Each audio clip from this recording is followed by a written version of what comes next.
राधे राधे, नमस्कार सभी लोगों को। तो आज हम क्लास 12 फिजिकल एजुकेशन का तीसरा चैप्टर शुरू करेंगे, जिसका टॉपिक है, जिसके बारे में हमने प्रीवियस वीडियो में बात की थी, yoga as preventive measure for lifestyle diseases. और हमने ये भी चर्चा कर ली थी कि लाइफस्टाइल डिजीजेस हैं क्या। तो आज हम बात करेंगे ओबेसिटी के बारे में, जैसा कि 12th में दिया गया है। पहला, ओबेसिटी, मोटापा जिसे कहते हैं। जो एडिपोज टिश्यू हैं वो बढ़ जाते हैं, उनमें एडिपोज यानी कि फैट का अकम्युलेशन हो जाता है, जिसकी वजह से मोटापा हो जाता है और ज़रूरत से ज़्यादा वजन आदमी के शरीर पे आ जाता है, जो कि एक अपने आप में डिजीज़ माना जाता है। हमारी खराब दिनचर्या की वजह से पैदा होने वाली डिजीज़, मतलब लाइफस्टाइल डिजीज़ में से आता है, पुअर लाइफस्टाइल की वजह से। तो आज इसके preventive measures, procedures, benefits and contraindications देखेंगे। ओबेसिटी के लिए कौन कौन से योग की क्रियाएं की जा सकती हैं, यौगिक क्रियाएं की जा सकती हैं, जिनसे ओबेसिटी को ओवरकम किया जाए या फिर रेसिस्ट किया जाए या उससे पार पाई जाए, कैसे पाई जाए। तो सबसे पहला है, व्हाट इज ओबेसिटी। हम ये समझते हैं, obesity is a medical condition characterised by excess body fat accumulation that presents a risk to health. ये एक ऐसी कंडीशन है जिसमें बहुत ज़्यादा बॉडी फैट इकट्ठा हो जाता है शरीर में, और जो हेल्थ के लिए बहुत ज़्यादा रिस्क की कंडीशन में आ जाती है शरीर। It is often calculated using BMI. BMI body mass index से ऐसे कैलकुलेट करते हैं, हाइट अपॉन वेट स्क्वायर ऐसे करके। उसका एक फार्मूला है अपना, और एक टेबल भी है उसकी। It is a major lifestyle disease caused by sedentary habits and poor diet. Poor diet लेने से और sedentary habits, inactive lifestyle जीने से ये होता है ओबेसिटी या मोटापा। अब रोल ऑफ योगा, योगा का इसमें क्या रोल है। Yoga help prevent and manage obesity by, किस तरीके से मैनेज करता है और प्रिवेंट करता है, इंक्रीजिंग मेटाबॉलिक रेट। योग करने से मेटाबॉलिक रेट इंक्रीज होता है, इसलिए मोटापा कम होता है। हमारा पाचन तंत्र अच्छी तरह काम करता है और मेटाबॉलिज्म स्ट्रांग रहता है, तो फिर बहुत सारी चीज़ें सही रहती हैं, मोटापा नहीं आ पाता है। और रिड्यूसिंग स्ट्रेस, स्ट्रेस को कम करता है, इससे ओवर ईटिंग कंट्रोल होती है, स्ट्रेस की वजह से ओवर ईटिंग होती है। Improving digestion and regulating endocrine glands. Endocrine glands को, अंतःस्रावी जो ग्रंथियां होती हैं, उनको रेगुलेट करता है, उनको कंट्रोल करता है, और डाइजेशन को भी इम्प्रूव करता है। Strengthening muscles and burning calories, calorie burn होती हैं योगा योगिक एक्सरसाइज करने से, और मसल्स हमारी स्ट्रेंथन होती हैं, उससे भी हमें मोटापे से निजात पाने में मदद मिलती है। तो इसमें कुछ पोजेज बताए गए हैं जिनसे इन्हें फायदा मिलता है करने में, मोटापे को ओवरकम करने में। जिसमें ताड़ासना सबसे पहला, जैसे हम ये ऐसे खड़े हो जाते हैं, इस तरीके से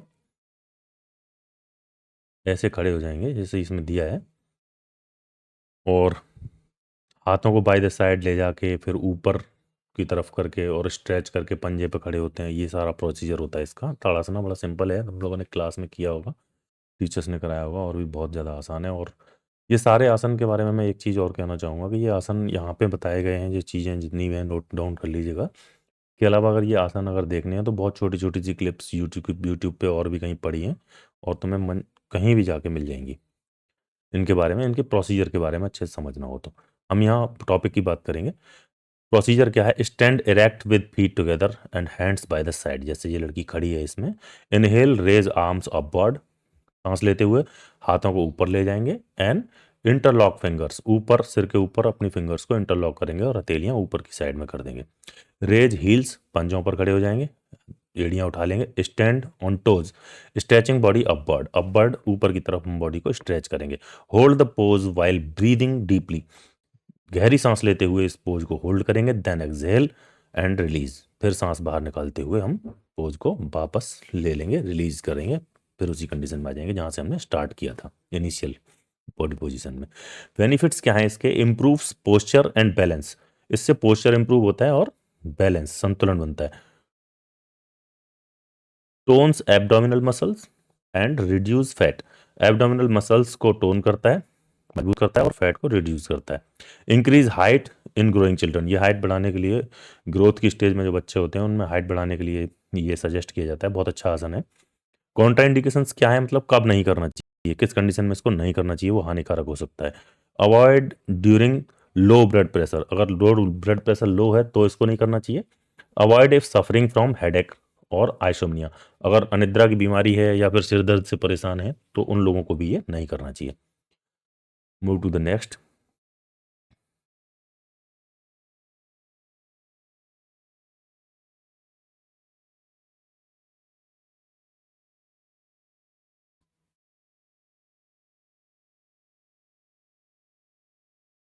कटि चक्रासना। कटि चक्रासना इस तरीके से खड़े होकर साइडवर्ड बेंडिंग होती है, उसको बोलते हैं। Procedure, stand with feet shoulder with with apart, पैरों को हमारे कंधों की चौड़ाई के बराबर दूर करके खड़े होना है। Raise arms to shoulder, shoulder level तक हथेलियों को उठाना है जैसे इसने उठाई है। Twist waist to the right, दाईं तरफ ट्विस्ट करना है, कमर को मोड़ना है, अपर बॉडी ट्विस्ट करनी है। Taking left hand to right shoulder, सीधे वाले हाथ को राइट शोल्डर पर रखना है। लो, बाएं हाथ को दाएं शोल्डर पर रखना है and right arm around the back, और सीधी वाली आर्म को कमर पे रखना है। Look over the right shoulder and repeat on the left side, इसी तरीके से दूसरी साइड में, लेफ्ट की साइड में करना है। Benefits, reduces fat around the waist, waist के आसपास जो फैट होता है, लव हैंडल्स जिन्हें बोलते हैं, उन्हें रिड्यूस करता है। और improves flexibility of the spine, spine की फ्लेक्सिबिलिटी को इम्प्रूव करता है। रिलीव्स कॉन्स्टिपेशन, कब्ज से राहत देता है। और किस कंडीशन में इसे नहीं करना चाहिए? अवॉइड ड्यूरिंग प्रेगनेंसी, प्रेगनेंसी में इसको नहीं करना चाहिए महिलाओं को। और avoid is suffering from hernia और स्लिप डिस्क, स्लिप डिस्क की अगर किसी को प्रॉब्लम है वो ना करे, रीढ़ की हड्डी में जो प्रॉब्लम होती है बैक पेन की, स्लिप डिस्क वाली, वो इसे ना करे। और हर्निया की प्रॉब्लम अगर किसी को है तो वो भी इसे ना करे। ये सजेशन दिया जाता है कि ये लोग इसे ना करें। अब है पवन मुक्तासन, जैसे इसके नाम से ये पवन मुक्तासन, गैस की समस्या अगर किसी को रहती है तो उसके लिए ये बहुत ज़्यादा फायदेमंद बताया जाता है। इस तरीके से है ये अर्ध पवन मुक्तासन इसने किया है। अगर इन दोनों ही पैरों को मोड़ के हम घुटनों को छाती से लगा लेंगे और तो पीछे की तरफ स्ट्रेच करेंगे और ये अपनी चिन दोनों घुटनों के बीच में लगा देते हैं, तब ये पूर्ण पवन मुक्तासना बोला जाता है। प्रोसीजर इसका, lie on the back, inhale and left legs, सांस लेते हुए बैक सुपाइन लाइन पोजीशन में लेट के सांस लेते हुए दोनों पैरों को लिफ्ट करना है। Bend knees and bring them towards the chest, घुटनों को मोड़ के छाती की तरफ लाना है। Interlock fingers around shins and hugs knees, अपने घुटनों को हाथों से मतलब झप्पी कर लेनी है, एक तरीके से पकड़ लेना है और चारों तरफ से फिंगर अराउंड इंटरलॉक करके फिंगर्स को जैसे इसने पकड़ा है ऐसे दोनों घुटनों को पकड़ लेना है।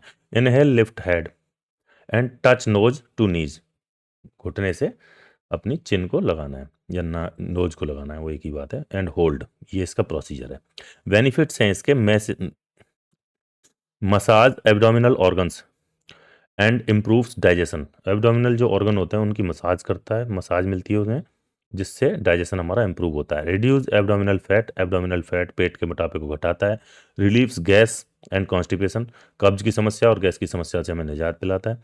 और इसे कब नहीं करना चाहिए? Avoided suffering from heart problem और हाइपर एसिडिटी, अगर किसी को हाइपर एसिडिटी है उसे नहीं करना चाहिए, और हार्ट प्रॉब्लम्स अगर किसी को है तो उसे नहीं करना चाहिए। और प्रेगनेंसी में और मेंस्ट्रुअल साइकिल जब चल रहा हो तब इसको नहीं चल करना चाहिए, मेंस्ट्रुएशन पीरियड में। Avoid with severe back pain, अगर आपको सीवियर बैक पेन है तब भी इसे नहीं करने की सलाह दी जाती है। मत्स्यासन, मत्स्यासन मतलब फिश पोज, मत्स्य का मतलब होता है फिश, मछली। तो जैसा इसमें दिखाया गया है इसका प्रोसीजर यही है बिल्कुल। सुपाइन लाइन पोजीशन में लेटेंगे और अपर बॉडी को थोड़ा सा लिफ्ट करते हुए मतलब अपनी एल्बोज पे, और सिर को पीछे की तरफ बेंड करेंगे। Sit in padmasana, lotus pose, padmasana में बैठते हैं पहले। Slowly lie back, supporting weight on elbows, elbows पे वेट करते हुए पीछे जाएंगे। Arch the back and place the crown of the head on the floor, मतलब सिर को जो माथा है उसको फ्लोर पे लगा देंगे ऐसे जैसे इसने लगाया है फोटो में। Hold toes with hands, toes को हाथों से पकड़ेंगे। Expand chest and breathe deep, chest को एक्सपेंड करेंगे और गहरी सांस लेंगे, ये तरीका है। ये इसने किया इस तरीके से भी किया जा सकता है और ये पद्मासना में बैठ के भी किया जा सकता है, लेकिन ये हाफ पोज है जो किया है ये थोड़ा इजी है। अगर शुरुआत में नहीं हो पा रहा है वो तो इसको कर सकते हैं, इसके बाद वो पद्मासना वाला जैसे ये प्रोसीजर लिखा है उसे भी कर सकते हैं। बेनिफिट्स हैं, stretches the neck and stimulates the thyroid gland. गर्दन को स्ट्रेचिंग मिलती है इससे, और थायराइड ग्लैंड हमारी गर्दन गर्दन में ही होती है जहाँ से हम बोलते हैं एपिग्लोटिस के पास, उसे भी स्टिमुलेट करता है, उसको रेगुलेट करता है। मेटाबॉलिज्म को रेगुलेट करने के लिए ही होती है थायराइड ग्लैंड, इसलिए मेटाबॉलिज्म पे भी इसका बहुत अच्छा प्रभाव है। और मेटाबॉलिज्म ही अगर हमारा सही हो जाए तो हमारा हमारा ओबेसिटी का आधा काम खत्म हो जाता है, और आधे से ज़्यादा। मेटाबॉलिज्म स्लो होना ही ओबेसिटी का एक मुख्य कारण होता है। एक्सपेंड द रिब केज को एक्सपेंड करता है, इंप्रूविंग रेस्पिरेशन, जिससे हमें सांस लेने में और सांस लेने की समस्याओं से निजात मिलती है, उसमें भी फायदा मिलता है। Tone the abdominal region, abdominal जो रीजन है उसको टोन करता है, मतलब पेट के आसपास कोर मसल्स जहाँ होती हैं उनको मजबूती प्रदान करता है। कॉन्ट्राइंडिकेशन, इसे कब नहीं करना चाहिए? अवॉइड विद नेक और लोअर बैक इंजरी, अगर नेक में गर्दन में कोई चोट है या लोअर बैक में कोई इंजरी है तब नहीं करना चाहिए। ड्यूरिंग हाई ब्लड प्रेशर, जब अगर तुम्हारा हाई ब्लड प्रेशर रहता हो तब आपको ये नहीं करना चाहिए। हलासना, प्लो पोज, जिसमें हल जैसी स्थिति बन जाती है, ये संपूर्ण हलासना इसने यहाँ पे कर रखा है, फोटो में आपको दिख रहा होगा। प्रोसीजर है, lie on back, arm by the side, सीधे लेट जाएंगे सपाइन लाइन पोजीशन में, हाथों को दोनों साइड करके। Left leg 90 degree, lift legs to 90 degree, then lift hip. पहले पैरों को 90 डिग्री तक खड़े करना है और फिर हिप्स को उठाना है और इस तरीके से पीछे सिर के पीछे प्लेस कर देना है। Take the leg over head to touch toe to the floor behind head, जैसे इसने किया है। Keep back straight and vertical, support back with hands if needed. हम यहाँ से बैक को सपोर्ट भी दे सकते हैं, अगर हमें ज़्यादा प्रॉब्लम हो रही है तो ये यहाँ से एल्बो बेंड करके हम यहाँ पे भी पकड़ सकते हैं। Reduce belly fat and weight, ये इसके बेनिफिट हैं। वेट कम करता है और बेली फैट को भी कम करता है। Improves function and thyroid, functions of thyroid के इम्प्रूव, फंक्शन को भी, थायराइड और पैराथायराइड दोनों के फंक्शन को इम्प्रूव करता है। और डायबिटीज़ के मैनेजमेंट में भी ये हेल्पफुल है बहुत ज़्यादा। कॉन्ट्राइंडिकेशन क्या है? अवॉइड विद सर्वाइकल स्पॉन्डिलाइटिस, अगर आपको सर्वाइकल स्पॉन्डिलाइटिस है तो भी इसे ना करें, जो कि सर्वाइकल बोन में डिसबैलेंस होने से होती है और जिसमें सिर दर्द रहता है, चक्कर आते हैं, ऐसी कंडीशन होती है। और नेक पेन अगर तुम्हें होता है तब भी ना करें, क्योंकि यहाँ नेक पे बहुत ज़्यादा लोड प्रेशर पड़ता है। Avoid during high blood pressure and heart issues, heart issues अगर हैं और हाई ब्लड प्रेशर की समस्या है तब भी ये नहीं करना चाहिए उन दोनों कंडीशन में। पश्चिमोत्तानासन, इसको हम खड़े होकर भी करते हैं, टो टच करते हैं ग्राउंड में, वो हथेलियाँ टच करते हैं ग्राउंड पे, फ्लोर पे खड़े होकर बिना घुटना मोड़े, या फिर हम ऐसे कर सकते हैं, क्योंकि अगर हम खड़े होकर करते हैं तो घुटने हमारे न चाहते हुए मुड़ते हैं। अगर इस पोजीशन में करेंगे तो घुटनों को हम काफ़ी हद तक रोक सकते हैं और हमारे सामने ही रहेंगे सिर पे, तो दिखते भी हैं कि वो मुड़ रहे हैं या नहीं मुड़ रहे हैं, और उन पर प्रेशर रहता है तो उन्हें सीधे भी रखने में आसानी रहती है। इसका प्रोसीजर क्या है? जैसा ये दिख रहा है, ये पोज की लास्ट पोजीशन है, इसे अटेन करना है।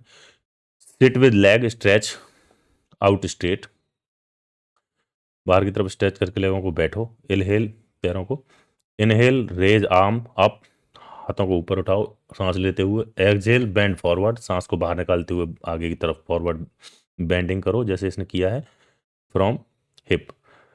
Try to hold toe and touch forehead to knee, कोशिश करो कि अपने टो को पकड़ लो और अपने माथे को घुटनों से लगा दो। अगर नहीं लगता है तो जहाँ तक आप जा सकते हैं वहाँ तक जाइएगा, धीरे धीरे प्रैक्टिस के साथ वो होने लगेगा जैसे जैसे फ्लेक्सिबिलिटी इंप्रूव होगी।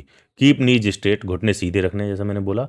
मेंटेन द पोज, और इसे थोड़ी देर होल्ड करके रखना है, 3 से 5 8 सेकंड तक, जितना कर सकते हैं। बेनिफिट, रिड्यूस फैट एक्यूमुलेशन, इससे फैट का जमाव जो होता है एब्डोमिनल रीजन में वो रिड्यूस होता है।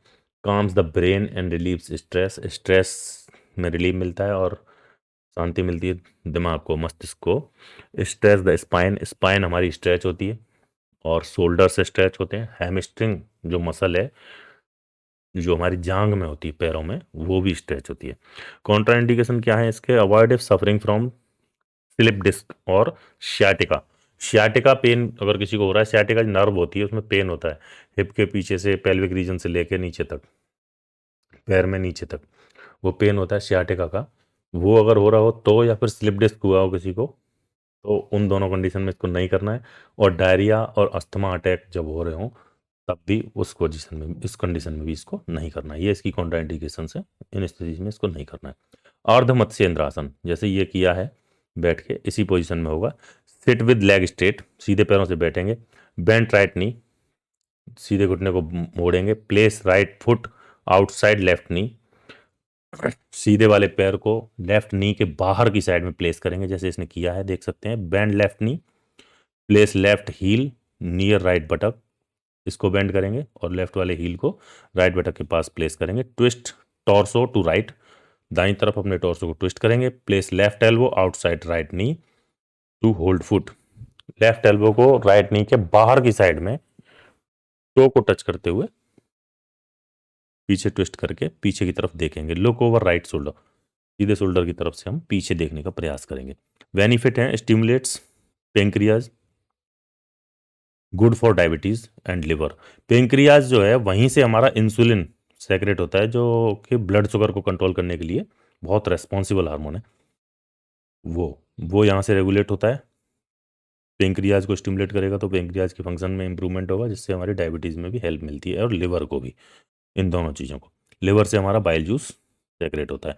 इंक्रीज स्पाइन इलास्टिसिटी, स्पाइन की इलास्टिसिटी इंक्रीज होती है और helps in burning waist fat, कमर का जो मोटापा है उसको बर्न करने में हेल्प मिलती है।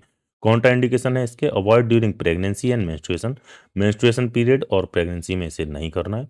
Avoid if suffering from peptic ulcer और हर्निया, अगर हर्निया है या पेप्टिक अल्सर है किसी को तो वो इनको ना करे, उनको ये सलाह दी जाती है कि उस स्थिति में इसको नहीं करना है। धनुरासना, एक धनुर जैसी स्थिति, बो पोज, धनुष जैसी स्थिति जैसे ये है, ये फाइनल पोज अटेंशन है, अटेन है इसकी। प्रोसीजर है इसका, lie on stomach, prone position में लेटेंगे। Bend knees from hold ankles with hand, घुटनों को मोड़ना है पीछे की तरफ और अपनी एंकल्स को हाथों से पकड़ने का प्रयास करना है जैसे इसने पकड़ा है। Inhale, lift chest with thighs of the floor, thighs को भी फ्लोर से ऊपर उठाना है और चेस्ट को भी उठाना है, दोनों तरफ से अपर बॉडी और लोअर बॉडी दोनों को लिफ्ट करना है फ्लोर से। और ये हाथों को पकड़ के पैरों को कोशिश करनी है कि हम पैर के तलवों को अपनी पीठ से लगा दें, इस तरीके का प्रयास करना है तो उससे फुल स्ट्रेच देने की कोशिश की जाए। पुल लेग बैक, ये ना, यही मैं बोल रहा था, पैरों को पीछे खींचने की कोशिश करनी है। बॉडी रिजेंबल अ बो, एकदम बो जैसी, धनुष जैसी बॉडी बन जाएगी, शरीर की आकृति हो जाएगी।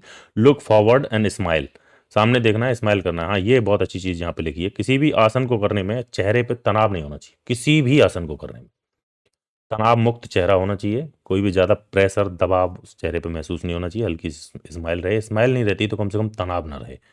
Hold and rock gently, hold करना है और फिर वापस आना है। बेनिफिट्स हैं इसके, great for reducing abdominal fat, कम करने के लिए बहुत अच्छा है। Strengthen back and abdominal muscle, back की और एब्डोमिनल मसल्स को स्ट्रेंथन करता है। इम्प्रूव्स डाइजेशन एंड एपिटाइट, भूख बढ़ाता है और डाइजेशन को अच्छा करता है, पाचन को अच्छा करता है। इसको कब नहीं करना चाहिए? Avoid if suffering from hernia, hernia में, हाई बीपी में, हार्ट एलिमेंट में इसको नहीं करना चाहिए। Avoid recently after abdominal surgery, अगर किसी की एब्डोमिनल सर्जरी हुई है तब भी इसको नहीं करना चाहिए। उष्ट्रासना, कैमल पोज, इस तरीके से हम बैठेंगे और पीछे की तरफ बॉडी को बेंड करेंगे, पैरों को यहाँ से उठाएंगे, पहले वज्रासन में बैठेंगे, फिर पैरों को उठाएंगे सीधे, घुटनों के पे खड़े हो जाएंगे और फिर दोनों हाथों को पीछे ले जाते हुए अपने टो पे रखेंगे और बॉडी को पूरी तरह से ऐसे पीछे देखते हुए स्ट्रेच करेंगे। ये इसका प्रोसीजर है, यहाँ पे पढ़ लीजिएगा, सेम यही चीज़ें हैं। Benefits, stimulation the thyroid gland, और मेटाबॉलिज्म को स्ट्रॉन्ग करने के लिए थायराइड ग्लैंड को स्टिमुलेट करता है। Open chest abdomen, burning fat, वो जो था फिश पोज उसके जैसा ही है, लगभग उसके जैसे ही इसके सिम्टम है और उसी के जैसे फायदे हैं इसके, और वही प्रोसीजर भी है, थोड़ा सा अंतर है बस। Strengthens back and shoulder, shoulder और बैक को स्ट्रेंथन करता है। अवॉइड विद सीवियर बैक और नेक इंजरी और सीवियर बैक इंजरी में इसको नहीं करना है। During high and low blood pressure, दोनों को नहीं करना है, हाई ब्लड प्रेशर रहता है किसी को उसको भी नहीं करना है और लो ब्लड प्रेशर अगर किसी का रहता है तो उसे भी ये नहीं करना है। सूर्य भेदी प्राणायाम, इसके लिए मैंने शॉर्ट्स वीडियो भी डाल रखे हैं और जो शॉर्ट्स में अगर वो चीज़ ना दिखती हो, जो नोट्स हैं वो ना दिख पा रहे हो, तो मैं आपको यहाँ सलाह दूंगा कि जो भी कंटेंट मैं शॉर्ट में डालता हूँ उसको पोस्ट पे भी डालता हूँ। तो शॉर्ट में हो सकता है वो कि आसपास वो बहुत सारी चीज़ें आती हैं तो वो कट के आता है, तो वो सारी चीज़ें, सारे ही नोट्स जितने भी चीज़ें हैं, जो भी रिटन चीज़ें वहाँ पे डाली गई हैं, वो सब पोस्ट के सेक्शन में जब आप जाके देखेंगे तो आपको दिखेंगी मेरे यूट्यूब चैनल पे, तो वहाँ आप देख सकते हैं। सूर्यवेदी को भी वहाँ डाल रखा है, चंद्रवेदी को भी डाल रखा है, कई सारे प्राणायाम वहाँ पे अपलोड कर रखे हैं। प्रोसीजर इसका क्या है? Sit in a comfortable meditative pose, padmasana में बैठेंगे इस तरीके से। Close left nostril with ring finger से अपनी से जो मिडल फिंगर के पास होती है उससे लेफ्ट की साइड में अपने नॉस्ट्रल को बंद करेंगे। Inhale deeply and slowly through the right nostril, सीधे वाले नॉस्ट्रल से डीप ब्रीद सांस लेंगे, इनहेल करेंगे, खींचेंगे। सूर्य नाड़ी होती है ये राइट साइड में, राइट नॉस्ट्रल को नाड़ी बोलते हैं, इसीलिए इस प्राणायाम का नाम सूर्यवेदी है। चंद्रवेदी मतलब उल्टा होता है, वो उसमें लेफ्ट वाला होता है। Close right nostril with thumb, retain breath, right nostril को बंद कर लेना है इनहेल करके, और फिर सांस को अंदर भर के रखना है, कुंभक करना है उसको, मतलब सांस को रोक के रखना है ब्रीफली, और exhale slowly through the left nostril, फिर लेफ्ट नॉस्ट्रल से उसे निकाल देना है एंड रिपीट। इसको 3 से 5 बार करना है, और हो सकता है अगर संभव हो तो 10 बार 20 बार, कितनी भी बार करें, जितनी बार करेंगे उतना अच्छा है। Generates heat in the body, अगर ठंड लग रही हो तब इसको करेंगे तो हमें फ़ायदा मिलेगा। बूस्टिंग मेटाबॉलिज्म, इससे मेटाबॉलिज्म सही होता है, और activates sympathetic nervous system, energy, sympathetic nervous system को एक्टिवेट करता है, जिससे हमें एनर्जी मिलती है काफ़ी, इसीलिए तो हीट फील कराता है। और जाड़े में अगर ठंड लगती हो बहुत ज़्यादा तब उस वक्त कर लेंगे तो हमें फ़ायदा रहेगा। हेल्प्स इन वेट रिडक्शन, और ओबेसिटी में भी ये काम करता है। हम जिसके बारे में जिस परिप्रेक्ष्य में हम आज ऐसे देख रहे हैं वो काम तो इसे करना ही है, वो तो ये करेगा ही ओबेसिटी को ओवरकम करने के लिए। कॉन्ट्रा इंडिकेशन, इसे कब नहीं करना है? ड्यूरिंग हाई ब्लड प्रेशर और एंजाइटी, दुश्चिंता की प्रॉब्लम किसी को है, अगर हाई ब्लड प्रेशर की प्रॉब्लम है तो उन लोगों को नहीं करना है। और avoid in summer if feeling over heated, अगर आप गर्मियों में बहुत ज़्यादा गर्मी फील कर रहे हो कि बहुत ज़्यादा गर्मी लग रही है तब इसे नहीं करना है, क्योंकि ये एनर्जी और ज़्यादा बना देता है और हीट फील कराता है। अभी कर सकते हैं इस मौसम में। कंक्लूजन इसका, consistent practice of these asanas and pranayama combined with a balance diet, इन आसन और प्राणायाम का बैलेंस डाइट के साथ अगर हम प्रैक्टिस करते हैं, is effective preventive strategy against obesity and other life style disease. ये बहुत ज़्यादा इफेक्टिव प्रिवेंटिव स्ट्रेटजी हो सकती है योगा के परिप्रेक्ष्य में ओबेसिटी से पार पाने के लिए। धन्यवाद। राधे राधे।